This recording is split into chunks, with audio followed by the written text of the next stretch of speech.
So now that we've seen some of the best that astronomers have to offer as far as seeing the universe in visible light, it's time to ask the question, well, why would we want to look out there using frequencies other than those of visible light? And there are at least two really good reasons for that. One of them is to see through dust and gas that's blocking our view in visible light, and another is so that we can see different kinds of physical phenomena that we would otherwise miss if we only used visible light. So with telescopes like the ones we've been looking at, you can get beautiful images of the night sky like this. Now, do you guys know what this is? This is the Milky Way. That is our galaxy of stars, our little island of stars in the bigger universe. And if you look at it, there's some bright fuzzy stuff there, and that's actually not fuzzy. That's actually a collection of hundreds of billions of stars that are so close together in the sky because they're so far away. And then there's some dark stuff. And that dark stuff is molecular gas and dust that is obscuring the light from distant stars. Now, even building a telescope in space isn't going to help us to see through that dust. If we want to know what is in that dust or what's behind it to learn more about what's up there, we're going to have to use a different trick entirely. As I know you learned in a science class somewhere, either chemistry or physics or both, there are different kinds of electromagnetic radiation. The light, or the colors that we see, from red to green to blue to purple, that's visible light, which only makes up a very small section of what's called the electromagnetic spectrum. If you have light waves that are shorter than red, they're called infrared. Beyond that comes radio of different kinds. And beyond purple, wavelengths of light smaller than purple are called ultraviolet, and then come X-rays and gamma rays. And we've actually been able to build telescopes or instruments that can look out into space in these different colors or bands or wavelengths of the electromagnetic spectrum. And by using these different frequencies and wavelengths, we've learned a lot more about what's out there than we could have if we had only used visible or optical light. Here's an example to illustrate that. The picture on the left is a picture of a part of the galaxy where there's a very dense, dark cloud of dust and gas obscuring the stars within it and behind it. The picture on the right is the same exact part of space but viewed in infrared wavelengths using an infrared telescope.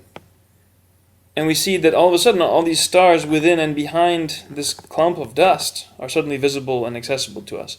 So had we not used wavelengths other than visible light, we would never have seen all of these interesting things back there and been able to learn about the stars that are actually forming in the heart of this big glob of dust and gas. It turns out that these globs of dust and gas are where stars form. That's where our star formed, where this world was created. And so we want to learn more about how that works, and we use infrared radiation to do that.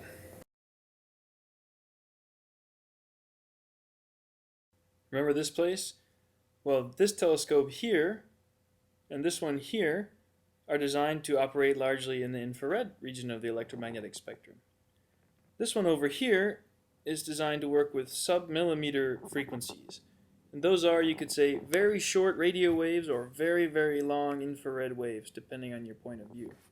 So a lot of the best telescopes in the world are already designed with these different frequencies and bands of the electromagnetic spectrum in mind.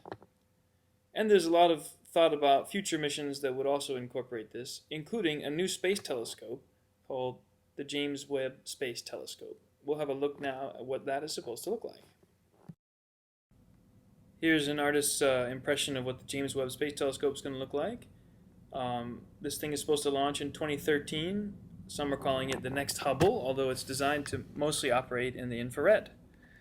The main mirror is going to be 6.5 meters in diameter. And this thing is going to look through dust clouds to see new planetary systems forming. It's going to look back to see some of the earliest galaxies that we know of that formed near the beginning of the universe. And it's going to help us to unravel all sorts of really interesting and mysterious problems in astronomy. This is the Green Bank Telescope, one of the world's largest radio telescopes. It sees the sky in radio waves. and it may look to you like a giant satellite dish. Well, that's pretty much what it is. To give you an idea of how big this thing is, that dish is 100 meters in diameter. The whole thing weighs over 7,000 tons, but it can be steered and directed to ridiculous levels of precision and accuracy, and it's one of the finest radio instruments in the world. Now, with any telescope, radio or visual, the bigger it is, the more light or radiation it's going to be able to capture, and so the more sensitive it will be to dim objects. But for radio telescopes in particular, because radio waves are so big, the small radio telescopes are not able to produce very clear pictures of distant objects. The images tend to be blurry and all munged together. And so the bigger a dish you get, the clearer images you can get. Well, here we've taken it to the extreme. This is the Arecibo Observatory in Puerto Rico, and this satellite dish fills an entire valley. The diameter is close to 300 meters, and it is the largest radio telescope on Earth. Well, it's sort of the biggest. You see, this is the VLA. That stands for the Very Large Array. And it is, as the name suggests, very large. It consists of 27 huge radio telescopes out in the New Mexico desert, and they're spread out in an array, as you can see, in the shape of a Y. And what they do is they use a trick that astronomers have figured out called interferometry. Using this array of telescopes and combining the signals from each one, they can simulate a telescope that is as big as the entire array. This idea has allowed astronomers to achieve unprecedented precision and resolution in their images of the radio sky. While each dish only has a diameter of 25 meters, the entire array simulates a telescope with a diameter of 36 kilometers. On the opposite end of the spectrum from radio, we find things like X-rays and gamma rays.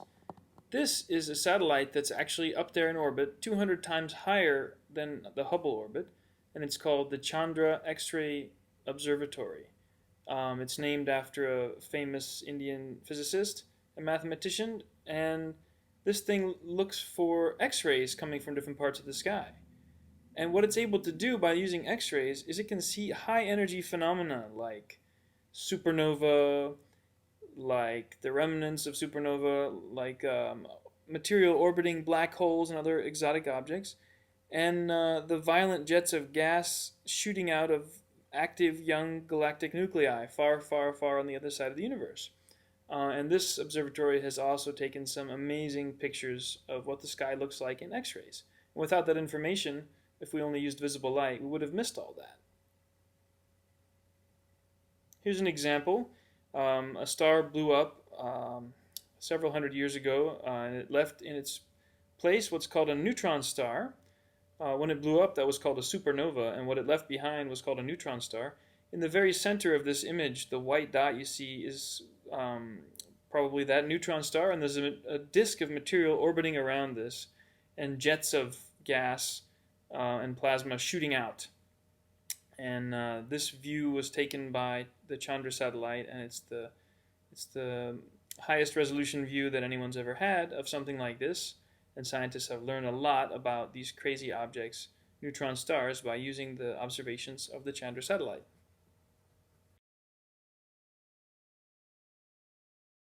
So, just to wrap up, we've learned about the different kinds of telescopes and the advantages of reflectors over refractors, and why reflectors are now the biggest kinds of telescopes that people build. And we saw some wonderful examples in some beautiful faraway places. Then we talked about atmospheric distortion and two techniques that are used to overcome that: adaptive optics, where you bend the mirror to adjust for the distortion, and space telescopes, where you just send a telescope up above the atmosphere. And then we talked about why you might want to, and how we are, observe the sky in frequencies besides visible light: infrared, radio, X-ray, and etc. And then we can see through dust and gas, and then we can also see physical phenomena that we would otherwise miss.